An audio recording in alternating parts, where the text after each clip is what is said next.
പണ്ട് സ്കൂളിൽ പഠിച്ച സമയത്ത് സ്കൂൾ വിട്ട് വീട്ടിൽ ചെല്ലുമ്പോൾ അമ്മ ഇങ്ങനെ ഫുഡൊക്കെ കരുതി വെച്ചേക്കോട്ടോ, എന്തെങ്കിലുമൊക്കെ പലഹാരമൊക്കെ ഉണ്ടാക്കി വെച്ചിട്ടുണ്ടാവും. പക്ഷേ എത്ര പലഹാരം ഉണ്ടാക്കി വെച്ചാലും എനിക്ക് വേണ്ടത് ഉച്ചക്കത്തെ മീൻകറിയും ചോറുമാണ്.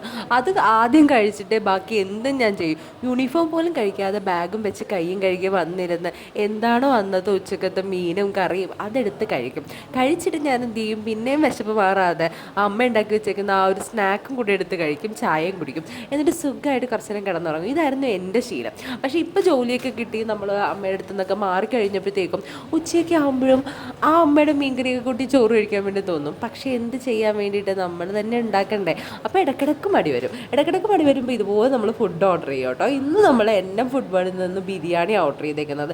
ഇത് എനിക്ക് ഒരു കല്യാണ വീട്ടിലെ ബിരിയാണി കഴിക്കണമെന്ന് ഭയങ്കര ആഗ്രഹം തോന്നി. അപ്പോൾ ഞാൻ നോക്കിക്കഴിഞ്ഞപ്പോഴത്തേക്കും എന്നെ ഫുഡ് വേൾ ഏകദേശം അതുമായിട്ട് മാച്ചാണ്. പണ്ട് നേരത്തെ ഞാൻ കഴിച്ചിട്ടുണ്ടേ, അതുകൊണ്ട് ഞാൻ ഓർഡർ ചെയ്തതാണ്.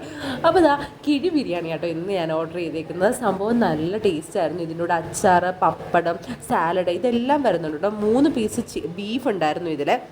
ഈ ബീഫ് നല്ല സോഫ്റ്റ് ബീഫാണ്, അതുകൊണ്ട് തന്നെ നല്ല നന്നാക്കി തൊടുമ്പോൾ തന്നെ ഇങ്ങനെ പൊടിഞ്ഞു പോരും. പിന്നെ ഇവിടെ പാക്കേജൊക്കെ നല്ല രസമാണ്. അലൂമിനിയം ഫോയിലൊക്കെ പൊതിഞ്ഞ് വാഴയിലൊക്കെ പൊതിഞ്ഞ് എത്ര രസമായിട്ടാണ് ഇവർ പാക്ക് ചെയ്തേക്കുന്നത്.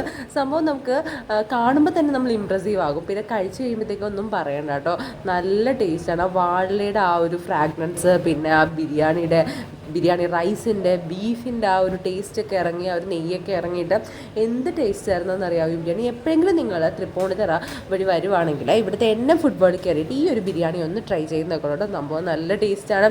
അച്ചാറുമായിട്ട് വരെ ആ ചോറ് കഴിക്കാൻ നല്ല ടേസ്റ്റായിരുന്നു. അപ്പോൾ നിങ്ങൾ എന്നെ ട്രസ്റ്റ് ചെയ്യൂ.